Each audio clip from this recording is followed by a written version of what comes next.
This is the Hidden Killers Podcast with Tony Brueski. Featuring defense attorney, Hidden Killers daily contributor, and host of the Defense Diaries podcast, Bob Motta. The accusations of misconduct in the prison on the part of the guards, the way that they're treating the inmates and such. Obviously, they're people in prison, but they have human rights. This sounds like it's utterly out of control. Can anything be done to go in there and investigate and look at this? I mean, take the whistleblower out of the equation. How does something like this fester and go on like that if, in fact, these accusations are true? Man, I mean, it's like you can get, like, typically in a lot of states, they have somebody called like an ombudsman. Mm-hmm. And that is, you know, who you go to, and it's not an individual, it's a department, but you go to the ombudsman and you complain of conditions in prisons and jails in terms of whether they're neglecting or mistreating or abusing. And then they go and conduct an investigation. Obviously, lawsuits can be filed, you know, and lawsuits obviously will spark some type of investigation. You know, the problem is, with any kind of prisons and or jails, it's such a closed universe to the rest of the world. Yeah. You know, it's like no one's doing surprise visits on them. Sure. You know what I mean? Like they know where the cameras are. They know where there's the blank spots of the cameras or the blind spots where, you know, if they're doing something on the down low, where those spots are. You know, they're not going to make admissions to being abusive to people. So super challenging, you know, and you've got this, you know, the issue is that you've got convicted criminals in prison who they're just assuming, they being the prison and the prison staff and the warden are assuming have zero credibility with the public because they're convicted felons. Sure. Well, are you going to believe the convicted felon or are you going to believe the warden of the prison? You know what I mean? So it's like they rely on that, and it's tough to get these things fixed, man. I mean, like, this isn't anything new. Those of us who are not super familiar with the inner workings of prisons, I think a lot of times we think of the violence and things of that nature from other inmates, not necessarily from the wardens or the ones that are there to facilitate the building and the operations of it. Do we, what you said earlier and the claims in that were, I mean, they're shocking to me, but are they not that shocking to you? Are they not that shocking to a lot of people who are more familiar with this system? Are these common things that unfortunately go on behind the scenes that are easy to cover up and hide? Yeah, absolutely they are, you know, and that's not to say that there aren't prison guards who are wonderful people. Sure. That treat people with, you know, as human beings and respect the fact that they do have civil rights and human rights, you know, I mean, but just like with any job, you're going to have awful people, you know, and again, you've got a situation where you have people that have, I guess you'd term it an exorbitant amount of power over inmates, you know, so if an inmate's getting mouthy with you, you crack them, you know, it's like there's just very little recourse in terms of the inmates. I mean, they can write like what they call a kite, like where they report things that happen. You know, whether or not that makes its way up the chain and actually anything happens from it is typically nothing happens with it. I mean, I know it from dealing with my clients in prisons. Yeah. And they tell me what's going on and I believe them. They have no reason to be lying about things.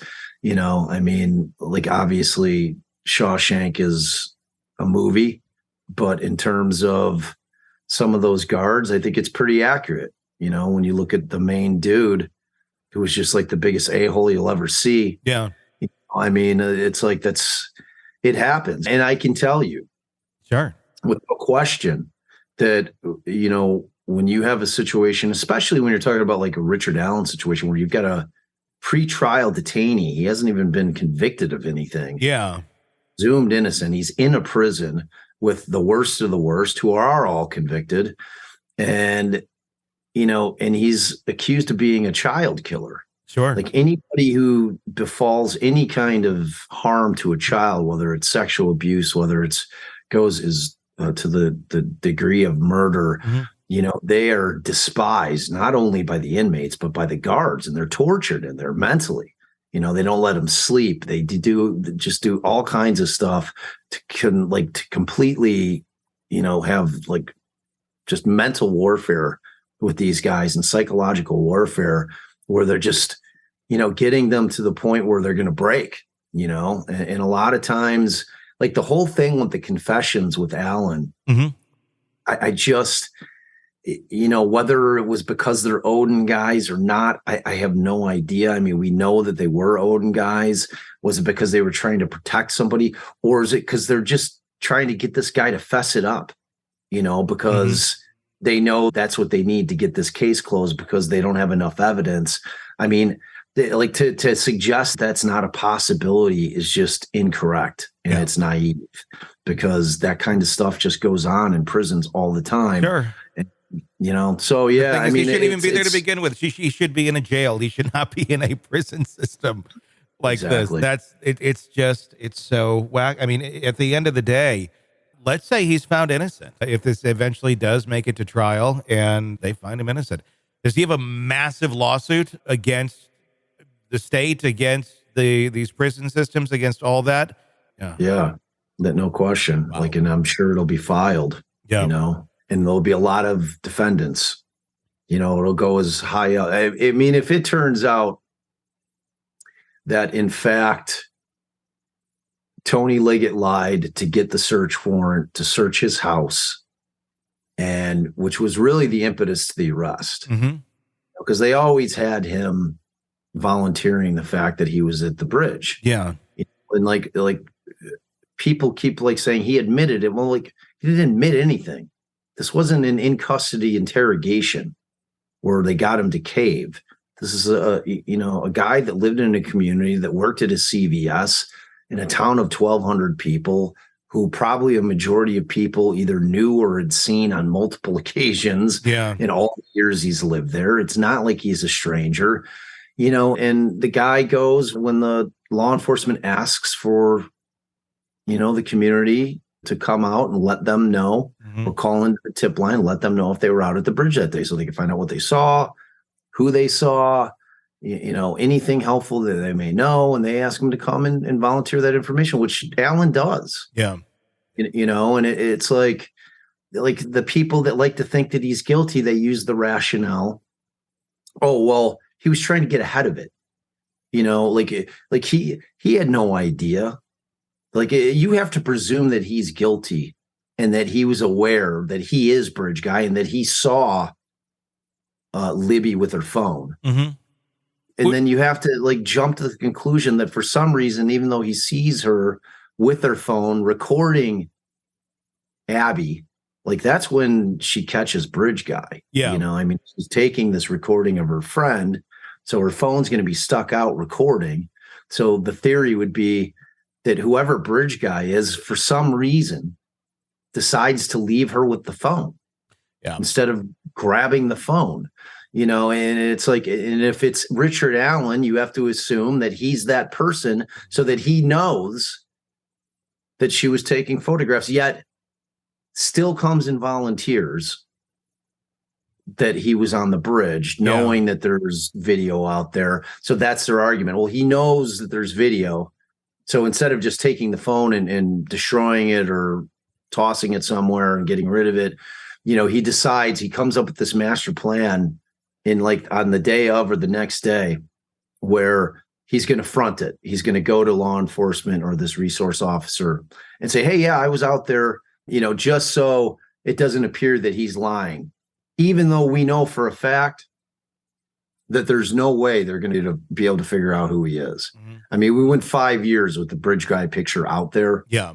And we went 5 years with Dan Doolin, the guy he made the statement to, actually at the press conference where they're, releasing the photo of Bridge Guy to the public. Sure. And this guy doesn't put two and two together 2 days after Alan's like, hey, yeah, I was out at the bridge and I was wearing this and this, all of which people are now saying matches Bridge Guy. But this guy doesn't put it together. And then we go 5 years with nobody putting it together. Nobody saying, oh, yeah, that looks like Richard Allen, again, in a town of 1,200 people where he works at a very public job, where people are in and out of that CVS all the time. I've been to Delphi on many occasions. There's not many places to go in terms of like pharmacies. Like CVS is kind of it, So, I mean, I'm sure it's heavily frequented. Yeah. He was the guy that was working, the photo section. So when people are getting pictures printed out, they're dealing with Richard Allen. Yeah. So I don't know, man. I mean, you kind of know where I'm at with it. It's like I lean heavily that I don't think that he's the guy. I think that this was an arrest that I buy the defense's theory that, there's an election cycle coming up and Liggett's trying to get reelected. And, that's why this thing happens, that this arrest happens right before the election in October. We're first week in November. That's when the elections are. And, this huge arrest happens. It's a good way to get yourself elected. Yeah, without a doubt. It's like, it's not a crazy concept when you're looking at it, just objectively. Could it turn out that they have all kinds of evidence against Richard Allen? Well, then I'm completely changing my mind. Sure. If they have the evidence to prove that he's guilty, then I'm thrilled that they got the right guy and they're going to be punishing the right person for the crimes. Yeah. But where I'm sitting right now with what we know, it's not even close to being anything even remotely like in the neighborhood of beyond a reasonable doubt that he's the killer. So, and that's where I'm at with it. And no one's convincing me otherwise. Sick of the ads? We are too. Start listening with no commercials now and get access to all of our episodes in advance of everyone else. Become a True Crime Today Premium Plus subscriber on Apple Podcasts. Search True Crime Today Premium Plus on Apple Podcasts or go to our podcast page and sign up now. True Crime Today Premium Plus. Sign up now.